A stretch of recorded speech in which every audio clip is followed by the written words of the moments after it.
प्रतापी, जिसकी भुजाओं का हर छोटा बड़ा बल मानता है, जिसके हुक्म को स्वयं भी नहीं टालता है, मैं वो रावण हूं, रावण। बेशुमारों को तहे खाक बिछाया मैंने, मौत की गोद में लाखों को छुड़ाया मैंने। जमी तो चीज क्या है, खुदाई को भी हिलाया मैंने। जिस तरह बढ़ गया बस उसको मिटा कर छोड़ा, झुलस दिया, फूक दिया, खाक बना कर छोड़ा।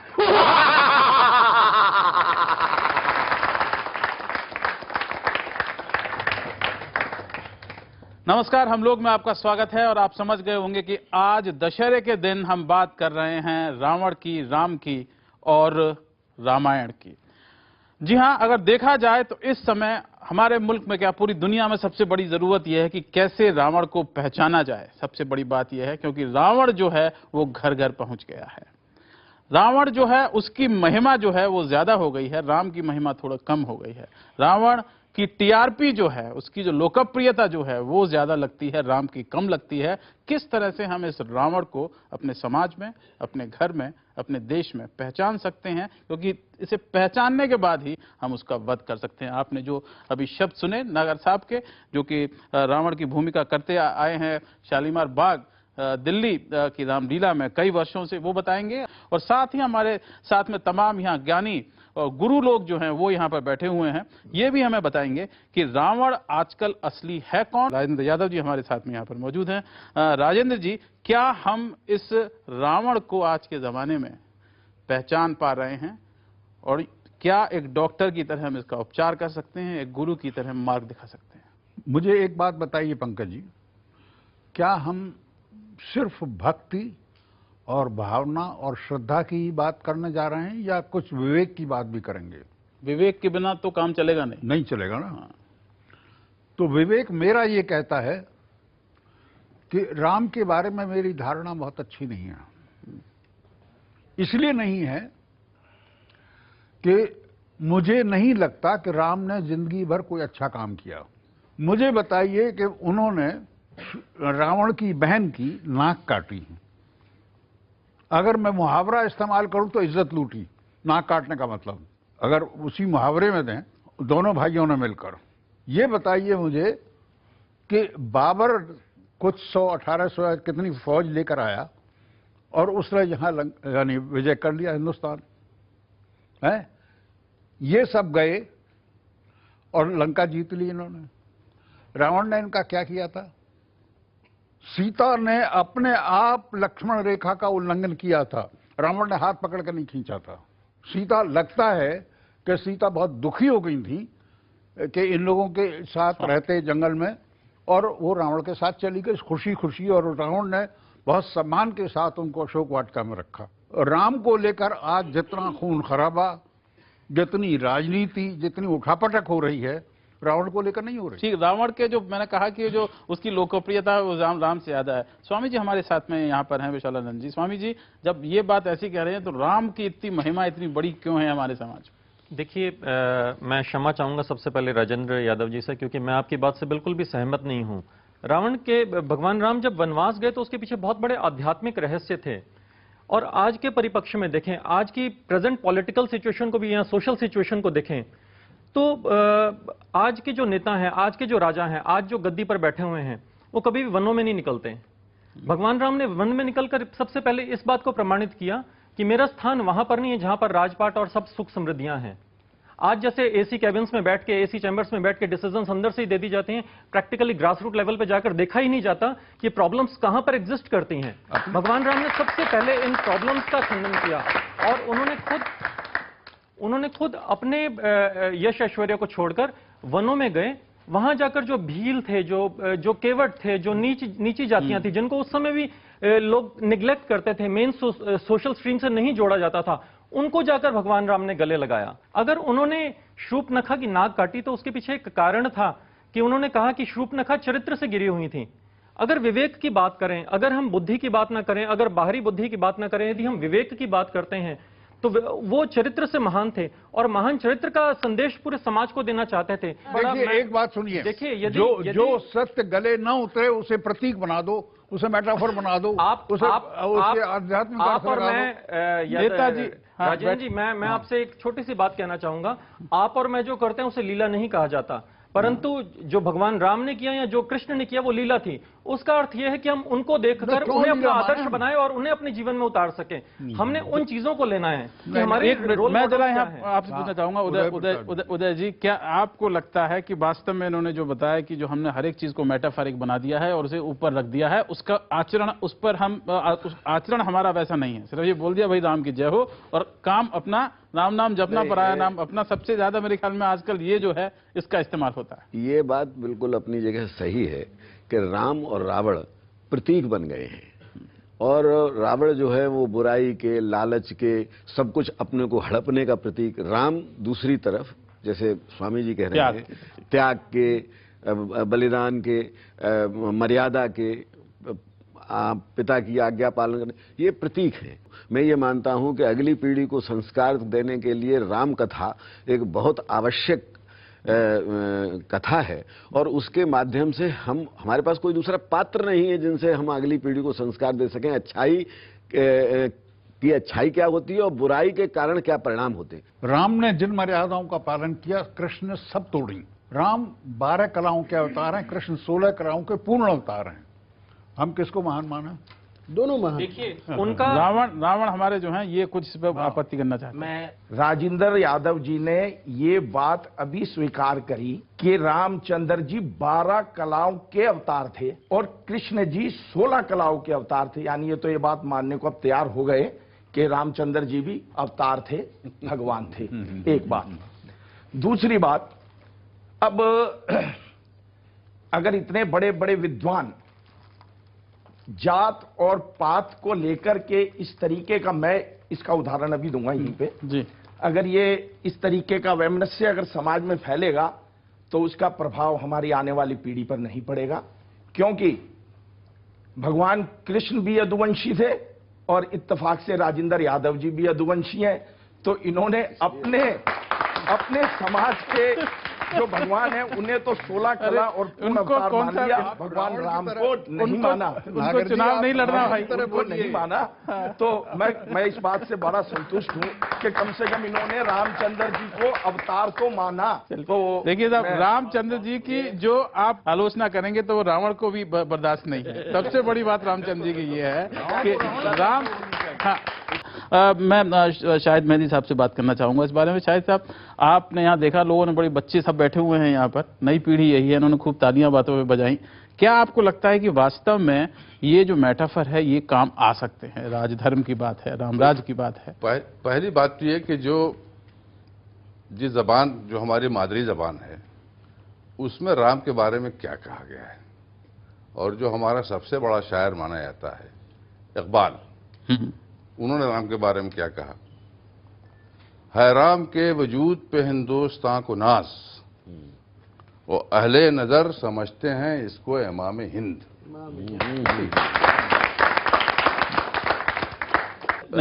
यादव साहब का एक इंटेलेक्चुअल अप्रोच है, लेकिन मेरा ख्याल है यादव साहब जो हैं वो राम को वाकई एक शख्स की हैसियत से देख रहे हैं।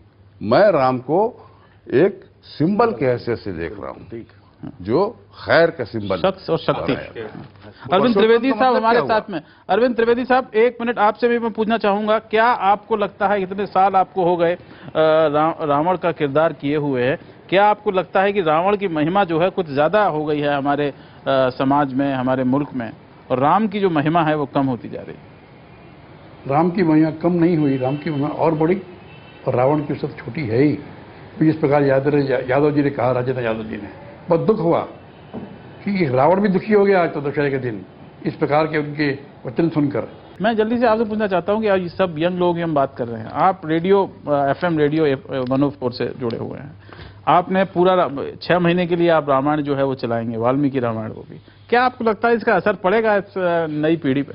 जब हमने ये बात रामायण की बात की थी 6 महीने पहले, हमारे FM में भी काफ़ी इसके बारे में सोच विचार हो रहा था कि वैसे चलेगा नहीं चलेगा। 5 या 4 दिन हो गए हैं आज। एक्चुअली आज के एपिसोड में राम का नामकरण हुआ।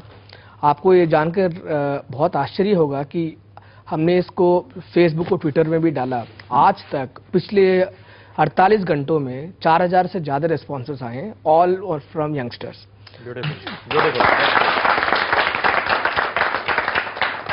हम लोग खुद इस बात से इतने आश्चर्यचकित हैं कि हमारी यूथ जो इस रामायण को इतने अच्छे तरीके से इसको ले रही है। हाँ, लेकिन क्या वो ग्रहण कर रहे हैं? जो हम बात करते हैं कि पाप पर पुण्य की जीत और अंधकार पर प्रकाश की जीत, क्या हम उसको ग्रहण भी करते हैं या सिर्फ राम का महिमा मंडन करके कह देते हैं कि हमारा काम जो है वो खत्म हो गया और हमने कर दिया? अभी इस बारे में हम बात करेंगे और जो देश का नौजवान है उसके सवाल क्या है इस बारे में ये हम उठाएंगे। आप देख रहे हैं हम लोग आज विशेष विजयदशमी पर।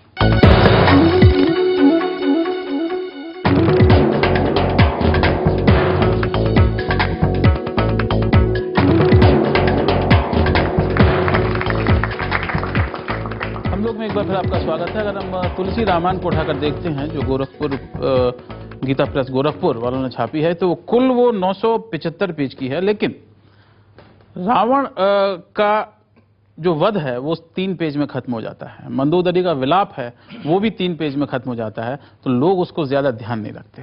उनको रावण के बारे में जो कहा गया है और लंका के जो कसीदे पढ़े गए हैं वो सब याद रहते हैं। क्या ये एक बड़ी समस्या हमारी रामायण में है? ये मैं बात जो है वो आपसे पूछना चाहूंगा उदय जी।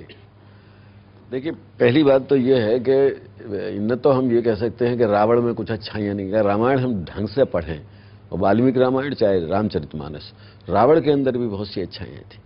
और यहाँ तक कि जब रावण वध हुआ है तो राम ने लक्ष्मण से कहा है कि बहुत ज्ञानी है, इनसे ज्ञान थोड़ा लेके आओ। और अगर जो बाद के साहित्यकार हैं उन्होंने रावण का बड़ी महिमा मंडन किया।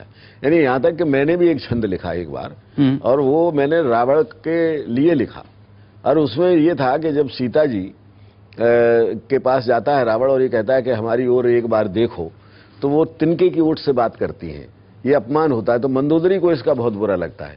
तो मैंने एक छंद लिखा कि व्यंग मंदोदरी ने किया एक रावण पे, आप जैसी जो मैं प्रेम अग्नि में सुलगती, मायावी स्वरूप ठीक राम जैसा धार लेती, देखें कैसे जानकी की प्रीत न उमगती।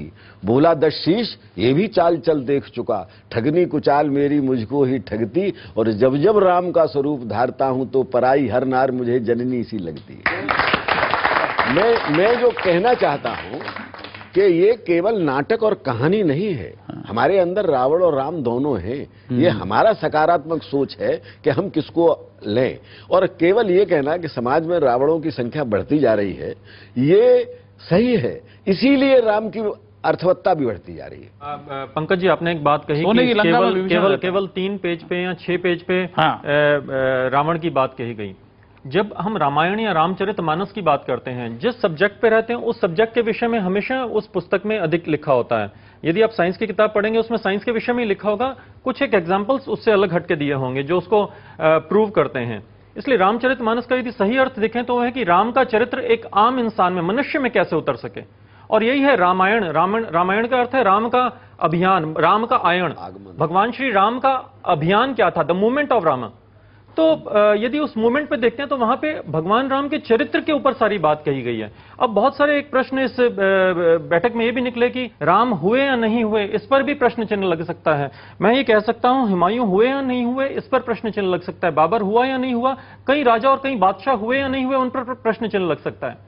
परंतु राम नहीं हुए, इस पर कभी कोई प्रश्न चिन्ह नहीं उठ सकता, क्योंकि हम इतिहास को कैसे स्वीकार करते हैं?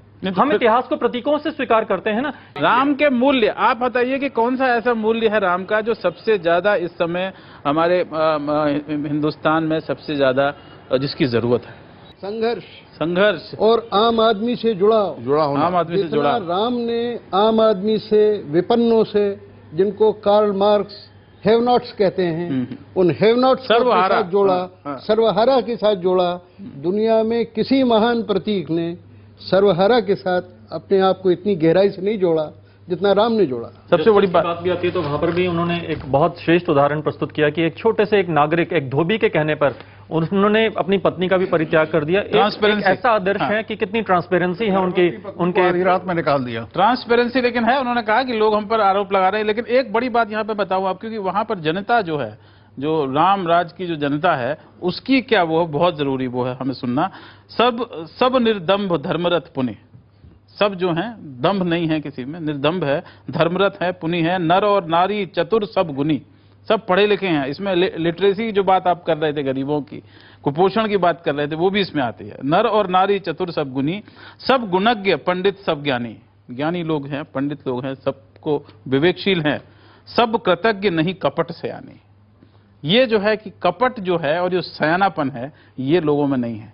तो हम लोग राम राज्य तो चाहते हैं, लेकिन अपना जो कपट है और सयानापन है उसका त्याग करना नहीं चाहते। समस्या यही। अभी कुछ देर में हम फिर हाजिर होते हैं। आप देख रहे हैं विशेष विजयदशमी पर हम लोग।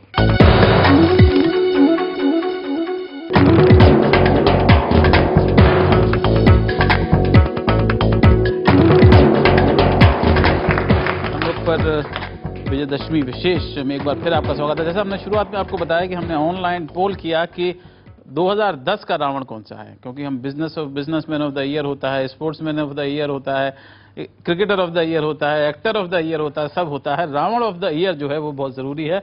और इरफान हमारे कार्टूनिस्ट ने ये हमें बताया है कि 2010 का जो रावण है उसके चेहरों में आप देख लीजिए कि सबसे ज्यादा लोगों ने कहा कि सुरेश कलमाड़ी जो है वो इस साल के रावण है। उसके बाद में महंगाई जो है लोगों ने बोला सबसे बड़ा रावण है। फिर कुरैशी जो पाकिस्तान के विदेश मंत्री हैं उनको बोला है, नक्सली हिंसा को रावण बोला है, अलकायदा को बोला है और न्यूज को भी बोला है। तो उसमें टीवी थोड़ा सा रावण की जगह लगा हुआ है। तो वो भी एक है, और बाकी क्वेश्चन मार्क है जिसमें कि आप अपने रावण जो आप समझते हैं उसको भर सकते हैं। ये भी बहुत जरूरी है। मैं आपसे बस शायद आप एक, अगर हम आज पकड़े रावण का एक सिर, तो कौन सा सिर होगा आप चाहें जिसके खिलाफ लोग जो है मुहिम चलाएं? आज एक सर जो काटना। हाँ, एक सर जो काटे। करप्शन। आज के 21वीं सदी के भारत के दो सबसे बड़े रावण हैं, जातिवाद और भ्रष्टाचार। और मैं ये भी मानता हूं कि देश में रावणों की बहुतायत नहीं है, बहुतांश लोग राम के जैसे ही हैं और उसी के आचरण का अनुगमन करते हैं। रावण तो बहुत कम है, रावण एक एबेरेशन है और राम एक सहज भाव है। और राम इतने लोकप्रिय हैं कि हर रावण भी ये कहता है कि मुझे राम समझो। हाँ, हर एक रावण जो है वो राम बनना चाहता है। हाँ। देखिए, मेरी दिक्कत यह है कि मैं मानता हूं कि श्रद्धा और भक्ति विवेक के सबसे बड़े शत्रु हैं। ये इसमें विवेक और रैशनैलिटी नहीं आती। आपको जो जैसा बता दिया गया, जैसा अर्थ दे दिया गया, जो व्याख्या दे दी गई, वो आपको स्वीकार करनी है। आप उसमें क्वेश्चन नहीं कर सकते। जबकि सारा ज्ञान विज्ञान, आज की सारी प्रगति, और हम यहां बैठे हैं, ये सब यहां तक पहुंचने के पीछे क्वेश्चनिंग है, रैशनैलिटी है और उसका विरोध है। अब मैं किसके लिए कहूं? मैं समझता हूं कि श्रद्धा नाम का रावण जो है वही सबसे बड़ी चीज है और उसी का नाश करना चाहिए। रावण कहते हैं कि बहुत विद्वान था, चारों वेदों का ज्ञाता था, नैष्टिव शैव था, जात से ब्राह्मण भी था, सारे काम थे, बहुत अच्छा ज्ञानी था। मगर एक किसी ने कहा शायर ने कि एक गलत कदम उठा था मेरा राह शौक में और मंजिल तमाम उम्र मुझे ढूंढती रही। स्वामी जी, हमारे अंदर के रावण को मारना है और अपने जीवन को ऐसा श्रेष्ठ बनाना है कि कबीर ने जैसा कहा, ऐसी करनी कर चलो हम हंसे जग रोए। अपने आप को श्रेष्ठ बनाना है, अपने अंदर की बुराइयों को खत्म करना है, वही सच्ची विजय होगी, वही सच्चा राम राज्य होगा।